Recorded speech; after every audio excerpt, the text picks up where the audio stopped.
Hello and happy holidays. My name is Miss Cora Garner. I'm the DeSoto Early College High School English teacher, and today I'm joining you for the Countdown to Christmas reading room.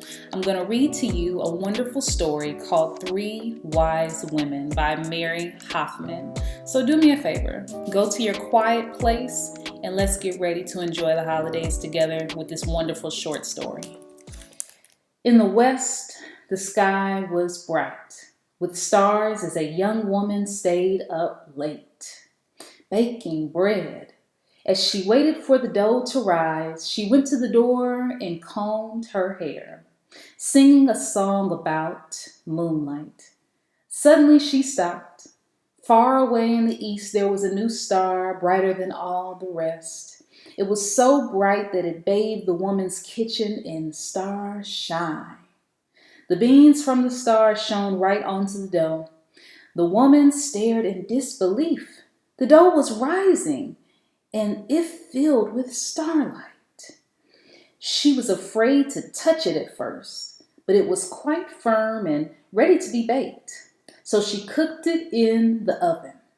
As soon as it was ready, she said to herself, I shall take the star bread and travel east.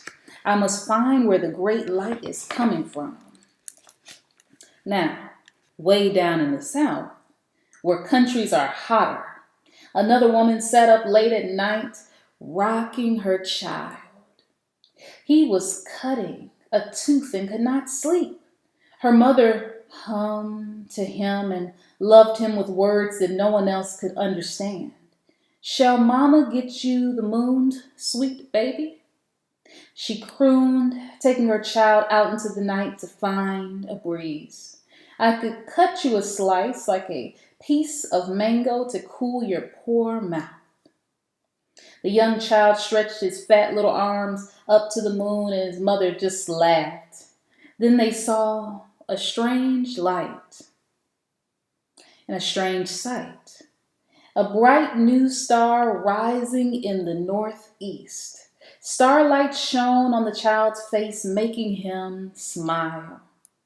His mother watched in silence, her heart filled with desire to leave her village and follow that bright star.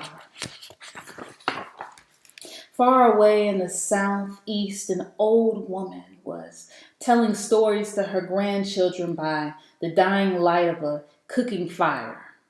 Their mother sat resting for the first time that day while the old woman spoke of tigers and monkeys and temples and snakes and lotus flowers. But gradually the story began to change and suddenly there was a star in it. Just like that star up there in the northwest, said the old woman. Then what happened, Grandma? The children prompted her, for she had stopped in mid-story and was gazing at the star till it filled her mind. And all the children hushed and gazed with her, forgetting the story they had been listening and wanting a new one full of silver starlight. What was it about the star? There was something different about it that drew all three women from their homelands, and something the same that said to each of them, follow me.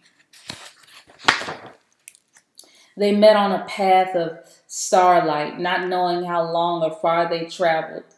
They were not hungry or thirsty or tired, so each supposed her journey had been short. They found themselves on a dusty road at midnight, where the sky was a deep, dark blue, and the moon a fingernail of mother of pearl. Each woman looked toward her own bright star that seemed to stand still over a huddle of houses. The end of our journey, said the grandmother. Let me carry your baby for a while, said the young woman to her mother.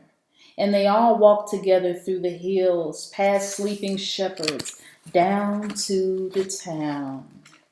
The star stayed where it was, growing ever bigger and brighter. It threw down great white spears of starlight onto a small white building with a thatched roof.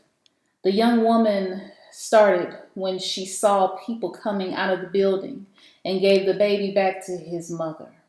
They all watched as men in the fine robes and their servants mounted on camels and rode away. Others have followed the star before us, said the mother. Suddenly all three women were afraid. We have come so far, said the young woman. We must go inside. They ducked their heads under the low door beam and looked in. It was just a stable with horses and donkeys. But it was also a home for a new family, a man and a woman and a newborn child, all bathed in starlight, so that the golden straw was silver. And yet there was gold, a whole heap of it by the baby's makeshift crib, and other rich presents too, but nothing was as rich or as bright as the glow surrounding the baby. Come in, said the new mother, and the woman entered quietly. Their hearts were full. They too wanted to give presents. They told the baby's mother how they had left their homes drawn by the star with no more than the bundles they carried. They had traveled by star paths in moonlight, hardly knowing how they got there. The young woman took the loaf of star bread from her bundle. It was still warm and smelt fresh. She gave it to the baby's mother, and although he was too young to eat it, the baby touched the loaf as if to bless it. The grandmother said, I have nothing in my bundle to give the child, but I would like to tell him a story. Then the three women sat in the straw with the new family, and the grandmother told a story full of starlight and hope. All this time, the mother from the south held her sleeping baby, and her heart was pounding. For he was all she had to give. Although she was filled with a strange new love for the baby in the crib, her own child was as dear to her as life itself. When the story ended, her child awoke. Right away, he saw the baby and held out his arms to him. The two mothers held their sons, and the child gave the baby a kiss full of starlight. His mother sighed and held her child tight. There had been a present after all. The three wise women left the stable and walked the paths the star had made to lead them home. When they got back to their villages, no one noticed that they had been away, and no one remembered the star. But the star baby in the stable never forgot the women and their three presents. When he grew up, he showed that fresh baked loaves taste even better when they are shared. He told the most wonderful stories to anyone who would listen.